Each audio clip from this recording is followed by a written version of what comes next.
আল্লাহ কয় মুসা তুই বান্দা তুই বানাইছিস না আমি আল্লাহ বানাইছি? মুসা কয় আল্লাহ তুমি বানাইছো। আল্লাহ কয় তুই যেহেতু বানাইস নে বানাইছে আমি সবার মনের খবর কে জানে? আরো জোরে, সবার মনের খবর জানে আল্লাহ। আল্লাহ বলে মুসা যখন তুই মাঠের ময়দানে জোরে ডাক দিস কে আসো ধর্ষক উঠে যা উঠে যা, আমি আল্লাহ রব্বুল আলামিন তাকায়া দেখলাম ওই ধর্ষক আমি আল্লাহ তাআলার কাছে ডাকতিস আর বলতিস অন্তর দিয়া ও আল্লাহ মাফ করে দেন।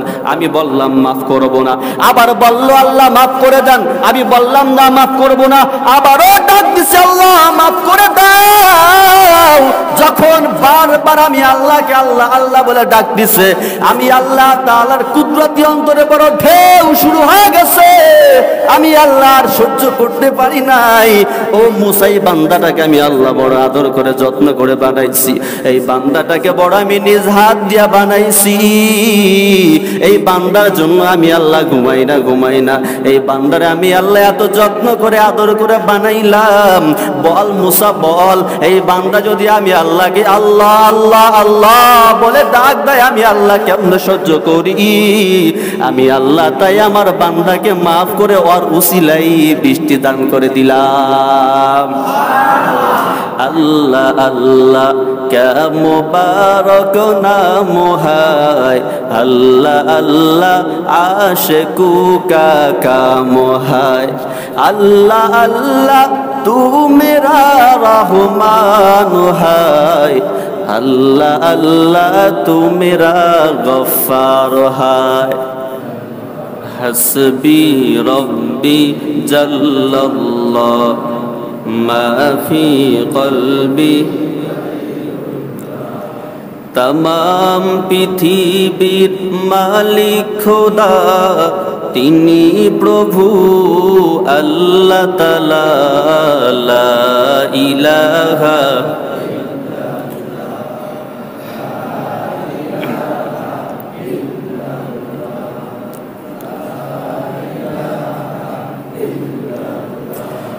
লা ইলাহা ইল্লাল্লাহু মুহাম্মাদুর রাসূলুল্লাহ সাল্লাল্লাহু আলাইহি। সবাই কেমন আছেন? মনে হয় অর্ধেক ভালো আর অর্ধেক খারাপ। সবাই ভালো নাই? এইবার ঠিক আছে। মিয়া ওই বাঙালির কাছে কোনো অস্ত্র নাই, আছে আল্লাহর দোয়া খালি এই কণ্ঠটা। এক আওয়াজ দিচ্ছেন ওই যে ফেরাউন নদীতে ডুইবা মরছে, আবার আওয়াজ দিচ্ছেন টাকলা মুরাদ দেশ ছেড়ে পালাইছে, আবার আওয়াজ দিচ্ছেন তাসলিমা নাসরিন যে পর্দার বিরুদ্ধে কথা বলছিল এইটা পালাইছে, আবার আওয়াজ দিচ্ছেন শহীদের ছেড়ে বাংলাদেশ থেকে, এবার আওয়াজ দিবেন যেগুলা চুনুপুটি কয়েকটা আছে সেগুলো জাঙ্গে পায়জামা কইলা পালাইতে বাধ্য হবে।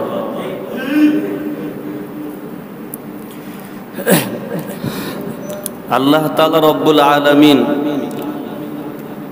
কোরআনের মধ্যে বলেন কুল, হে নবী, ইয়া ইবাদিয়াল্লাযীনা আসরাফু আলা আনফুসিহিম লা তাকনাতু মির রাহমাতিল্লাহ।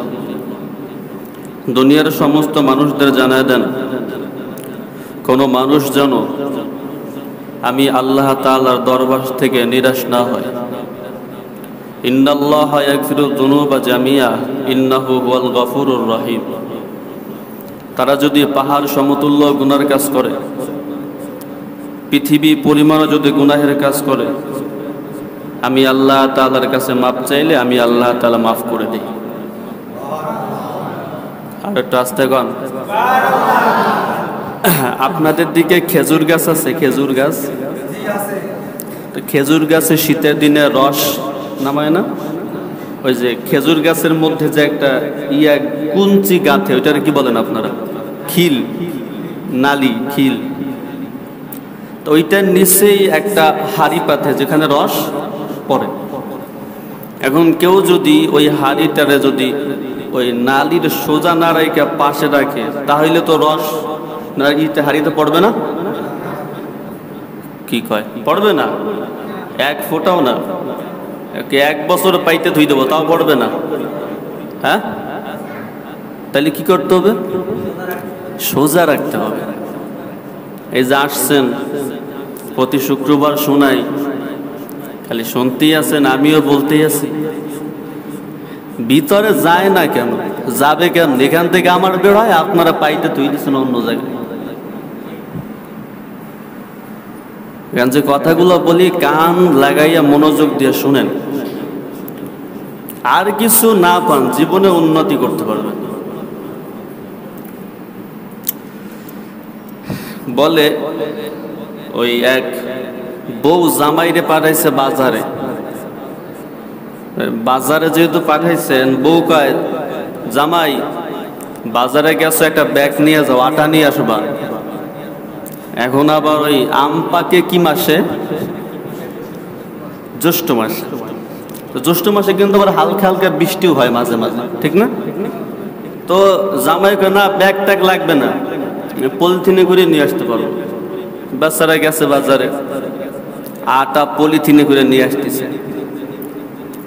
ওই আম গাছের নিচে যাইতেছিল, আল্লাহর কি খেলা, একটা আম ছিঁড়া পড়ছে ওই প্যাকেটের উপরে।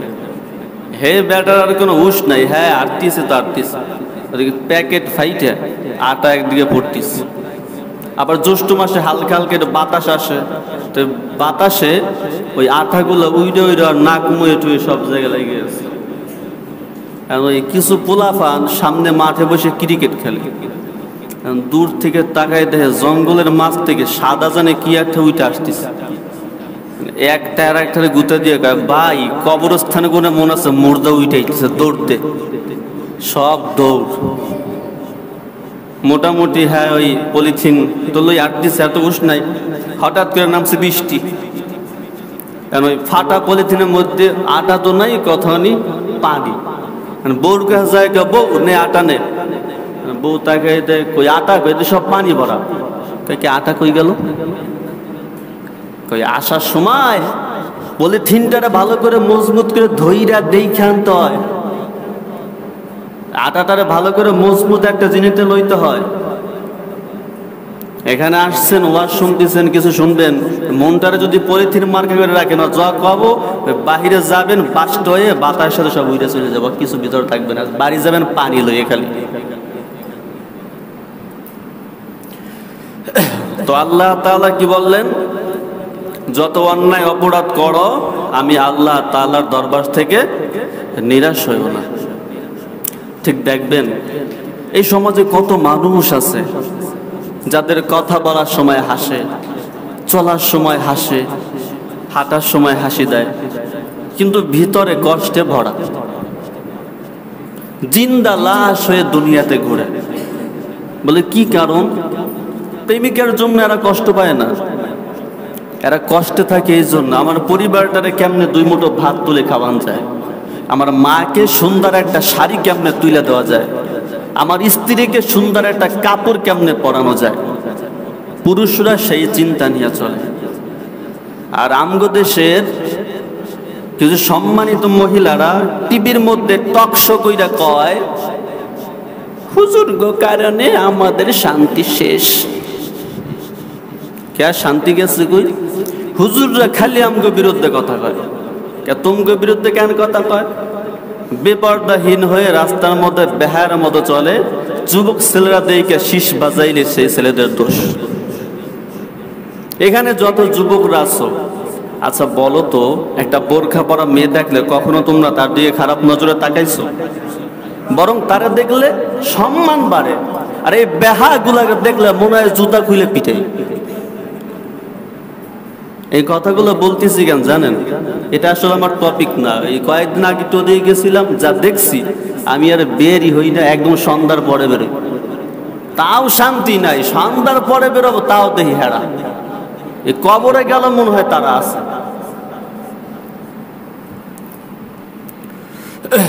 যাই বলতেছিলাম, যত গুনাহের কাজ করো বা না করো, আল্লাহ তাআলার দরবার থেকে নিরাশ হইও না।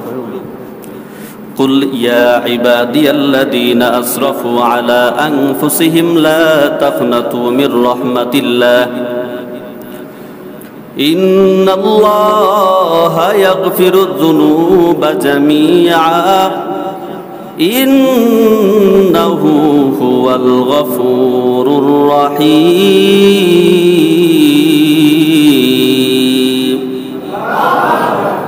আল্লাহ তাআলা রব্বুল আলামিন নবীজিকে ডেকে বলে, নবীরে আপনার সমস্ত উম্মতদের ভালো করে সুন্দর করে জানায়া দেন, তারা যত অন্যায় কাজ করুক, যত গুনাহের কাজ করুক না কেন, পাহাড় সমতুল্য গুনাহের কাজ যদি করে, আমি আল্লাহ তাআলার দরবার ছাড়া কিন্তু অন্য আর কোনো দরবার। একজন ভিক্ষুক ঢুকলো আপনাদের গ্রামের মধ্যে ভিক্ষা করার জন্য, এক বাসায় গেল, ভিক্ষা দেয় নাই। ওই ভিক্ষুকের মনের মধ্যে আশা আছে আর একটা দরজায় ভিক্ষা পাওয়া। হে মুমিন, আল্লাহ তাআলার দরবার কিন্তু একটা, যদি আল্লাহ তাআলা ফিরায়া দেয় দুনিয়ার আর কোনো দরজায় যাওয়ার সুযোগ নাই। এই জন্য আল্লাহ বলেন, আমি দয়াময় করুণাময়, আমার চাইতে দয়াময় করুণাময় কেউ নাই। আমি আল্লাহ তাআলা একাই ক্ষমতাশীল, তোরা সব ফকিন্নি। পৃথিবীর সবগুলার কোনো ক্ষমতা নাই, একমাত্র ক্ষমতা আল্লাহর। আল্লাহু আলা কুল্লি শাইইন কাদির, তাবারাকাল্লাযী বিয়াদিহিল মুলকু ওয়া হুয়া আলা কুল্লি শাইইন কাদির। এই জাতি চিল্লা কও, ক্ষমতা সব কার? দুনিয়ার কোনো মানুষের ক্ষমতা আল্লাহ তাআলার কাছে টিকেনি। আল্লাহ কয়, সমস্ত ক্ষমতার মালিক আমি আল্লাহ, সমস্ত রহমত দয়া করুণাময় আমি আল্লাহ তাআলার। এই জন্য যত অন্যায় পাপ গুনাহের কাজ করো না কেন রে গোলাম, আমি আল্লাহ তাআলার কাছে দুটো হাত বাড়ায়া যদি ডাক দিতে পারো, ও দয়ার মালিক, গুনাহের কাজ করে জীবনটাকে শেষ করে ফেলেছি, মাফ করে দাও। রাসূল হাদিসের মধ্যে বলে, কোন বান্দা যদি গুনাহের কাজ করার পরে আল্লাহ তাআলাকে ভালোবেসে যদি চোখ থেকে একটা মাছির মাথার পরিমাণ পানি ফালানো লাগবে না, চোখের কণায় যদি জমা হয়, আমার আল্লাহ তাআলা রব্বুল আলামিন জীবনের সব গুনাহ মাফ করে তোরে জান্নাতি বানায় দিবে। এত দয়াময় আমার আল্লাহ, এত করুণাময়। মূসা আলাইহিস সালাতু ওয়াস সালামের জামানায় হঠাৎ বৃষ্টি বন্ধ হয়ে গেছে, বৃষ্টি হয় না। মূসা পয়গম্বর চিন্তায় পড়ে গেলেন, এলাকার সমস্ত মানুষদের নিয়ে একটা মাঠের মধ্যে জড়ো হলেন।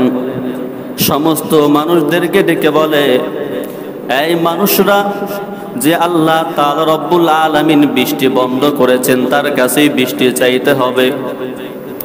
সবাই একত্রিত হয়ে মূসা পয়গম্বর সবাইকে নিয়ে দোয়া করতেছে, ও আল্লাহ বৃষ্টি দাও, বৃষ্টি দাও।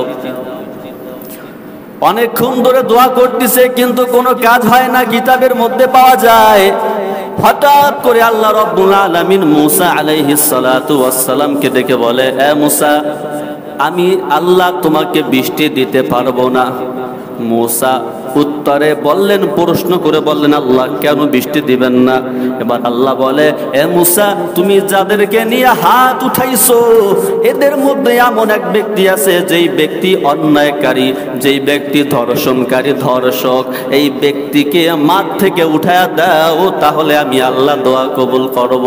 ও জ্ঞানী মানুষরা বলো, আমি যদি এখান থেকে বলি এর মধ্যে কে ধর্ষক আছে, উঠে যাও, সে যাবে নাকি কোনোদিন? লজ্জা শরমের একটা বিষয় আছে না? এবার মূসা নবী তো রাগী মানুষ, কেমন রাগী? মূসার কাছে একবার এক ফেরেশতা এসে ঠাস করে থাবা দিছে, এমন থাবা দিছে চোখ খুইলে হাতে পড়ে গেছে। ফেরেশতা দৌড়, ও আল্লাহ, মূসা এমন থাবা দিছে চোখ খুইলে পড়ে গেছে। কয় কা যাই কি কইছো? কইছি যে আল্লাহ পাঠাইছে আপনারে আমার সাথে নিয়ে যাইতে কইছে, আপনি কি যাবেন? আল্লাহকে সালাম দিস নেই? কয় না দেই নেই। তোর কপাল ভালো, তোর চোখ পড়ছে, হাত কান সব খুলে পড়ে নাই। এমন রাগী মুসা আলাইহিস সালাতু ওয়াস সালাম ময়দানের মধ্যে জোরে চিৎকার করে ডাক দিয়ে বলে, এ ময়দানের মধ্যে কারা আছো ভালো করে শুনো, আল্লাহ রব্বুল আলামিন আদেশ দিয়েছেন এই ময়দানের মধ্যে একজন ধর্ষককারী আছে, তার জন্য আল্লাহ তাআলা বৃষ্টি দিবে না। কে সে ধর্ষককারী, ধর্ষণকারী? উঠে যাও, তোমার জন্য গ্রামবাসীরা বৃষ্টি পায় না, আমরা কষ্ট পাবো, তাড়াতাড়ি উঠে যা। মুসা নবী যখন ধমক দেওয়া শুরু করছে, সমস্ত মানুষের মধ্যে কম্পন শুরু হয়ে গেছে। ও আল্লাহ, না জানি আমি গুনাহের কাজ করছি, না জানি আমি গুনাহের কাজ করছি। মুসা নবী তৃতীয়বার ধমক দিয়ে ডাক দিয়েছে, এই মাঠের মধ্যে কে আছো, তাড়াতাড়ি বের হও। আল্লাহ তাআলা আদেশ দিছে ধর্ষণকারী বের হয়ে যা, নাইলে আমি আল্লাহ তাআলার কাছে নাম জেনে তারপর কান ধইরা উঠাবো।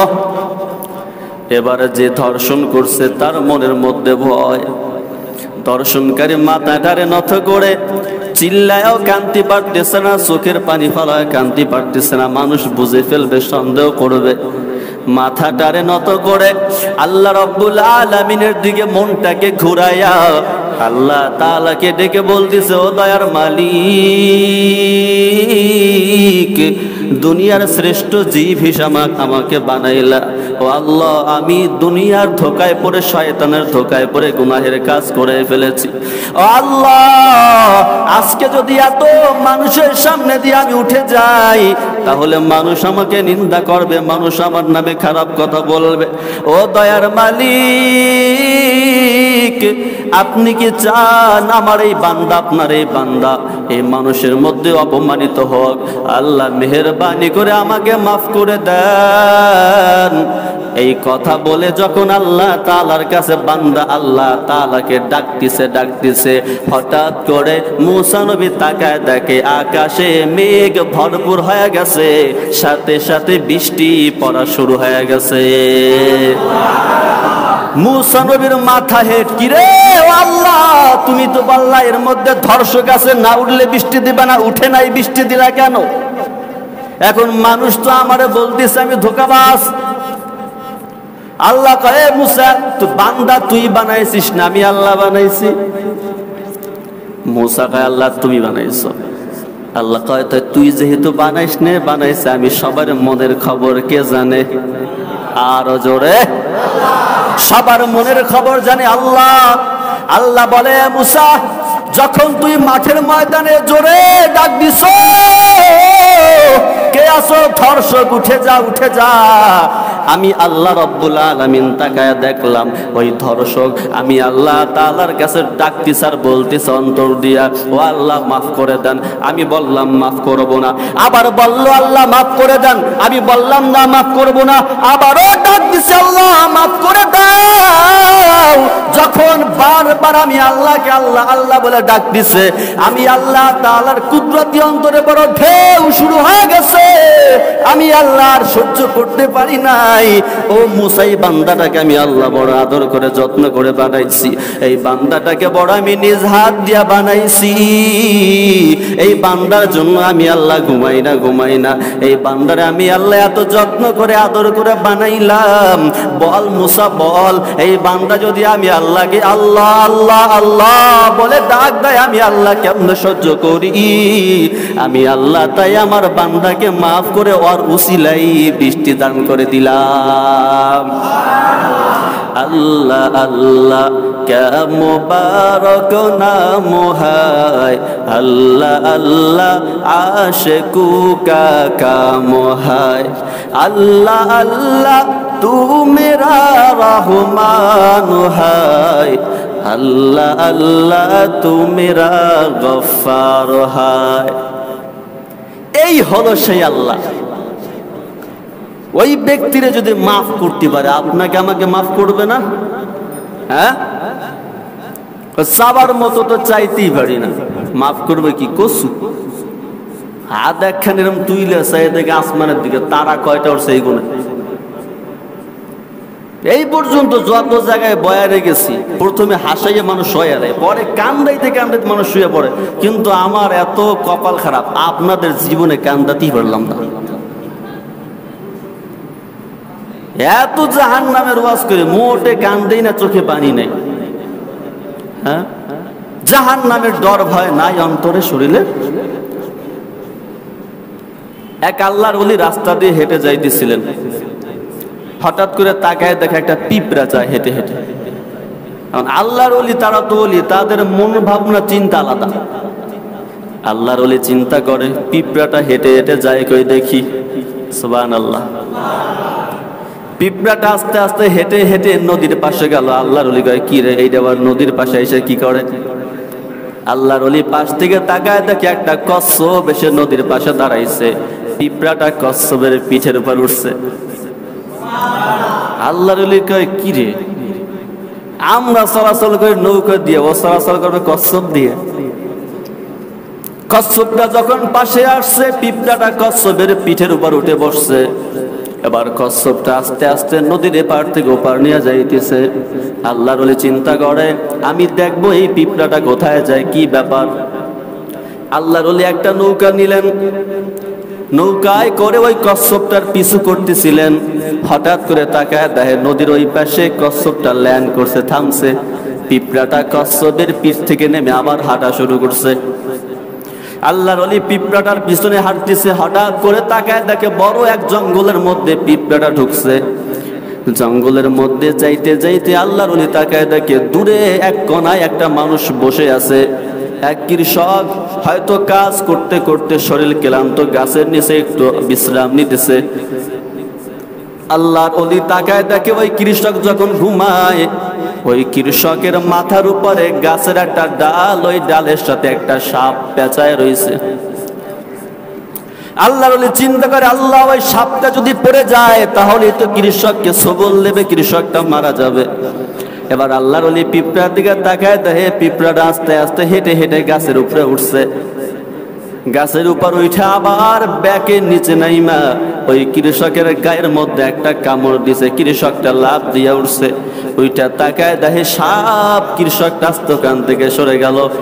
আল্লাহর ওলি আল্লাহ তাআলার দিকে হাত উঁচু করে বলে, ও মালিক, কে কেমন খেলা কুদরত দেখাইলা?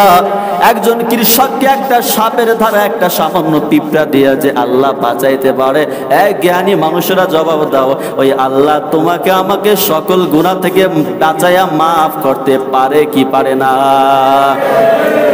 কুল ইয়া ইবাদিয়াল্লাযীনা আসরাফু আলা আনফুসিহিম লা তাকনাতু মির রাহমাতিল্লাহ ইন্নাল্লাহা ইয়াগফিরুদ যুনুবা জামিআ ইন্নাহু হুয়াল গফুরুর রহিম। তাহলে এই আয়াতের দ্বারা আমরা কি বুঝলাম? যত অন্যায় করি, অপরাধ করি, মাফ করার মালিককে। এখন থেকে আর কেউ নিরাশ হবেন না। তার মানে কি, আকাম কুকাম যা আছে সব করবো, হেবরায় মাফ চাবো, আবার করবো, আবার মাফ চাবো, এইটা। হ্যাঁ, খবরদার, সময় আছে, জীবন বদলান, পাল্টান, নিজেকে শুধরান, জীবনটা দামি হয়ে যাবে, জীবনটা সুন্দর হয়ে যাবে। বিশ্বাস করেন, ইসলাম ছাড়া শান্তি কোথাও নেই। ওই যত বড় বড় লিডার ফিডার দেখেন, সবাই নিজকে নিয়ে ব্যস্ত, বিপদে পড়ছে তো নিজের সম্পদ, বাকিরা সব এখানে সেখানে পানি খাইতে খাইতে মরে। মিথ্যা কইছি? সবাই নিজকে নিয়ে ব্যস্ত, কেউ সবার জন্য ভাবে না, সবাই স্বার্থের জন্য পাগল। এজন্য ইসলাম ছাড়া কোথাও শান্তি নাই। ইসলাম হলো একমাত্র শান্তির জায়গা। আমার কৃষক ভাই, শ্রমিক ভাই, একটা কথা বইলা যাই, জেনে রাখো, ইসলাম ছাড়া শান্তি কোথাও নাই। ঠিক কিনা? দেখলাম কত নেত্রী নেতা মিঠা মিঠা বলল কথা, দেখলাম কত নেত্রী নেতা মিঠা মিঠা বলল কথা, নিজের বেলায় ব্যস্ত তারা, তোমায় দেখার সময় নাই। নিজের বেলায় ব্যস্ত তারা, তোমায় দেখার সময় নাই। জেনে রেখো ইসলাম ছাড়া শান্তি কোথাও নাই। আমার কৃষক ভাই, শ্রমিক ভাই, একটা কথা বইলা যাই, জেনে রেখো ইসলাম ছাড়া শান্তি কোথাও নাই। আল্লাহ তাআলা রব্বুল আলামিন সবাইকে সঠিক পথে চলে, ইসলামকে মেনে এই যে আয়াতটা বললাম এটার উপরে সবাইকে আমল করার তৌফিক দান করুক, বলে আমিন। ওয়া আখিরু দাওয়ানা আলহামদুলিল্লাহি রাব্বিল আলামিন।